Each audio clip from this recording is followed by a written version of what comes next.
friends! Welcome to another video.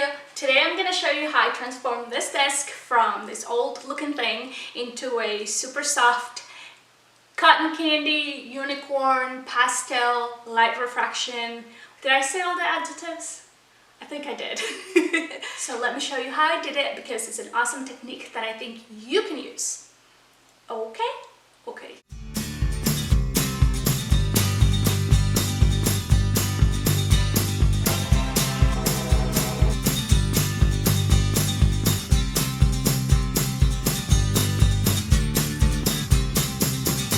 Super girly one, and it's in the color purple, which is completely not something that I do, but it's for our 7-year-old niece, and I think she loved it. I think I nailed everything that she likes, so let's get to it. Okay, so I'm going to skip this part up until this point and start with this as my canvas. We've already done 2 layers or 2 coats of this purple color to have a nice base on it, and then I'm going to go ahead and do the blending, which I need to do by hand. Okay, so the main and the most important thing here is your color theory and the colors that you pick so that they actually work well with each other. I am no expert. I am not a professional or pro artist by any means, so take what I say with a grain of salt and hopefully you do your own research. But essentially, there is true color or true hue, and then there's tinting, toning, and shading. And what this all means is how you can alter that true hue to be a little bit lighter, darker, richer, that kind of stuff. So that is the main part here. We're going to mix the colors to come up with this soft cotton candy-like effect. So to me, it actually makes it easier to think about tinting the white color with a little bit of another true hue, true color. So yeah, whenever you think of this pastel colors, is essentially a white with a little bit of color, so that's why it's so pastel. And yeah, so you can definitely start with the white and then move on to adding some color, or you can start with the color and add some white. Either way, it will work.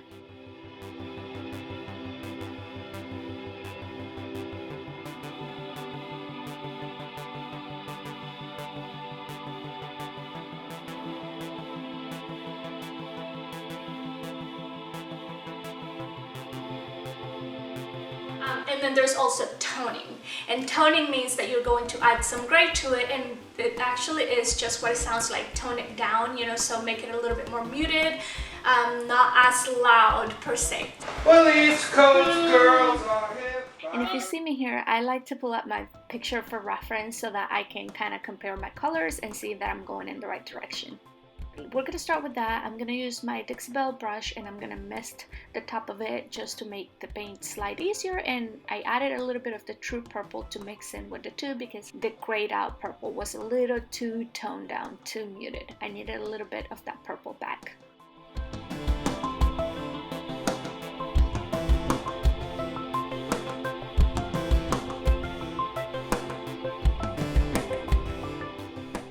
So the biggest trick here is simply to blend the paint while it is wet, and that's why you will see me always holding my little mist bottle and mixing the colors while the paint is wet.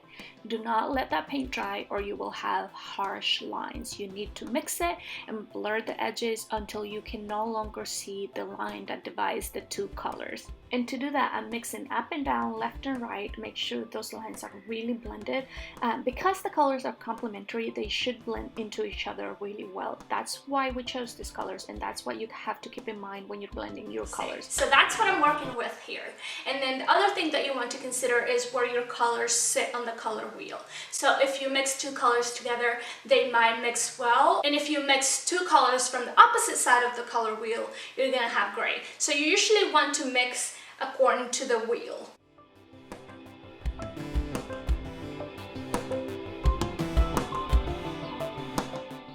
So key points of this technique is that I always work in sections and I always reactivate my paint. Because chalk mineral paint dries so fast, I can't paint the whole thing and come back and reactivate it.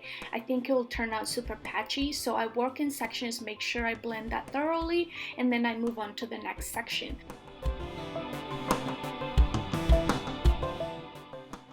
thing that I do is that I start with my base color to kind of have a wet base underneath. Then I spray to reactivate any of the edges from the previous color, and then I come in with each color on a separate brush to maintain that color's integrity.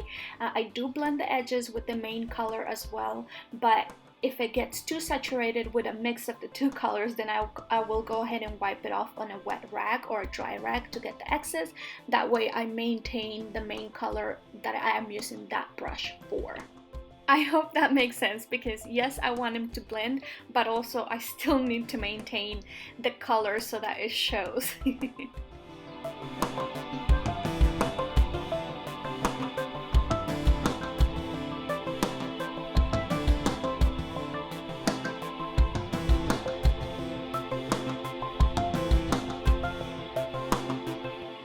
So that is it. That's all you have to remember about this, is how your colors mix together, and it helps for you to look online like what a color wheel looks like. There's plenty of resources online, what colors you can mix to get another color, all that kind of stuff if you're in doubt. Remember that it's just paint. You can always paint over it if it doesn't work out. Just try it. Just try things. You're never gonna get better unless you keep trying.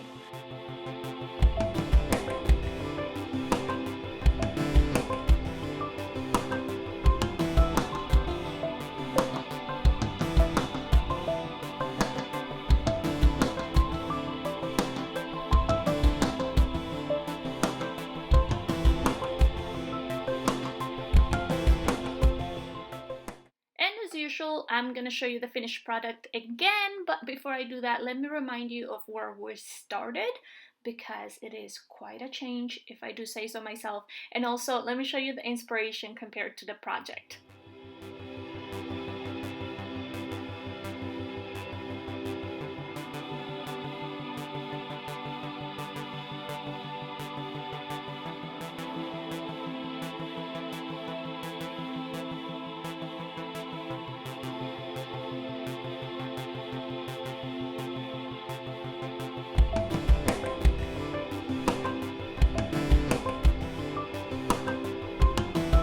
So that is it for today. I hope that you all enjoyed it. I hope that you learned something and you guys know what to do. Thumbs up, subscribe, hit the notifications bell, all of that good stuff. Follow me on all the social medias. You already know. Yeah, that's it. Okay, love you. Okay, bye. Was that you living in someone else's dreams?